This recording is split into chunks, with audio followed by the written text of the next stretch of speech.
Au Mondial de l'Automobile de Paris, sur le stand Alpine, il n'y avait pas que de l'électrique. Tu pouvais également y observer cette Alpine A110R un peu spéciale. L'ultime, c'est ce qui est marqué sur ce présentoir, et cela définit cette version la plus extrême jamais produite de l'Alpine A110. L'Alpine A110R Ultime s'identifie visuellement à deux éléments principaux. On a tout d'abord ses déflecteurs le long du pare-choc avant, mais également par ce capot qui est largement plus nervuré et qui incorpore deux très grandes prises d'air. Au niveau des jantes, tu remarqueras également que l'on a des jantes forgées de 18 pouces à l'avant, 19 pouces à l'arrière avec une finition noire. On a également des disques de frein AP Racing de 330 mm à l'avant, pincés par de gros disques de couleur bleue. Parlons couleur justement, avec cette peinture dégradée qui tire du bleu Alpine Vision jusqu'au bleu Abyss, oui, le même bleu que les voitures de gendarmerie. Une teinte qui est faite à la main et qui rend admirablement bien. Au niveau de l'intérieur, les modifications sont un petit peu plus timides puisqu'il n'y a pas réellement de différence. Le dégradé en revanche est magnifique et à l'arrière tu remarqueras la lunette arrière a été remplacée par un masque en carbone et peint couleur carrosserie cette fois. Et cette version est capable d'offrir jusqu'à 160 kg d'appui supplémentaire à haute vitesse. Tu remarqueras également des bas de caisse spécifiques avec des petits rajouts en carbone et à l'arrière des flaps qui sont inédits et qui permettent justement d'améliorer encore l'aérodynamique. Le tout s'achève sur un gros diffuseur cerclé de carbone parce que oui, cette version c'est la plus extrême et elle veut avant tout concurrencer la Porsche 718 Cayman GT4 RS. Pourtant, tu le verras, Alpine a été un peu plus raisonnable en matière de puissance. Cet aileron, il est également inédit. En revanche, ce qui ne change pas, c'est le moteur. Le 1,8 litre développe la puissance de 345 chevaux à la condition qu'il carbure au samplon 102. Mais ça, en France, tu l'auras pas. Donc nous, on sera plutôt limité à 325 chevaux de puissance. Oui, c'est pas un gros gain, on s'attendait à plus. Malgré ça, c'est quand même une version assez désirable. Elle effectue toujours le 0 à 100 en 3,9 secondes. Enfin bref, cette version-là, elle a quand même pas mal d'atouts.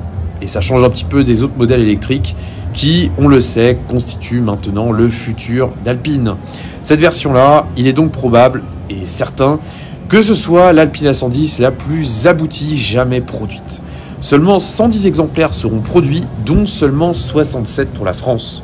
Le poids, il est inférieur à 1100 kg, ce qui est plutôt cool, mais les performances progressent au final assez peu par rapport à l'A110R.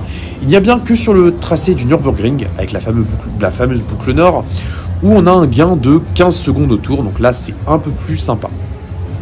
L'intérieur est donc plutôt sobre, mais on notera tout de même que l'on a une nouvelle boîte de vitesse qui permet d'encaisser 80 Nm de couple en plus. Donc ça par contre, ça doit être sans doute assez palpable, puisqu'on est maintenant à 420 Nm, ce qui est quand même plutôt une bonne valeur.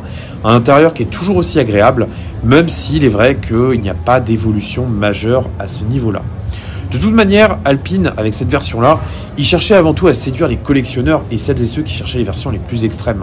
On notera également que le petit drapeau français a été substitué à un drapeau qui reprend les deux couleurs de la carrosserie. Enfin bref, ça lui fait un petit look un peu tuning. Alors certains vont l'avoir vraiment comme l'aboutissement absolu, d'autres vont accrocher un peu plus difficilement. Dites-moi en commentaire ce que vous en pensez. Moi, pour ma part, je suis assez admiratif, mais il y a une chose qui me plaît un peu moins, c'est le prix qui est très salé.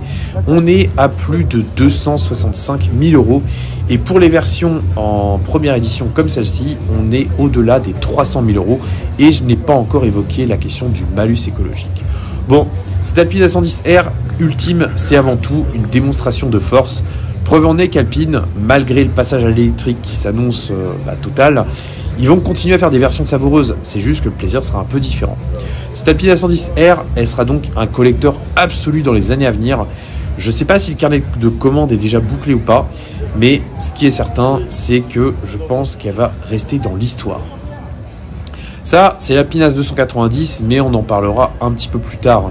Sur le stand Alpine, tu avais également une version R classique, entre guillemets. Enfin, c'est une version Turini qui arbore les jantes de la version S et pas les jantes en carbone. Mais surtout, derrière, tu pouvais y observer des éléments issus du nouveau programme de personnalisation de la marque qui te laisse le choix parmi 40 teintes de carrosserie et pas mal de configurations pour l'intérieur, avec notamment 13 selleries en Alcantara et 10 en cuir. Ça te permet d'avoir une configuration 100% personnalisée et vraiment de te construire l'Alpine de tes rêves. Et là, faut le dire ce qu'il en est, ça fait quand même plutôt envie. On a de très beaux sièges et tu peux vraiment tout personnaliser.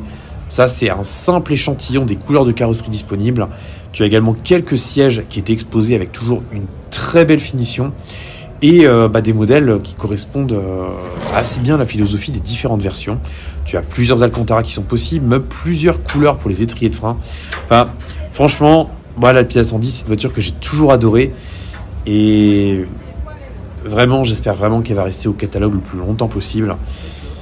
Même si malheureusement, on le sait, les normes environnementales et le diktat écologique font que ce ne sera probablement pas le cas.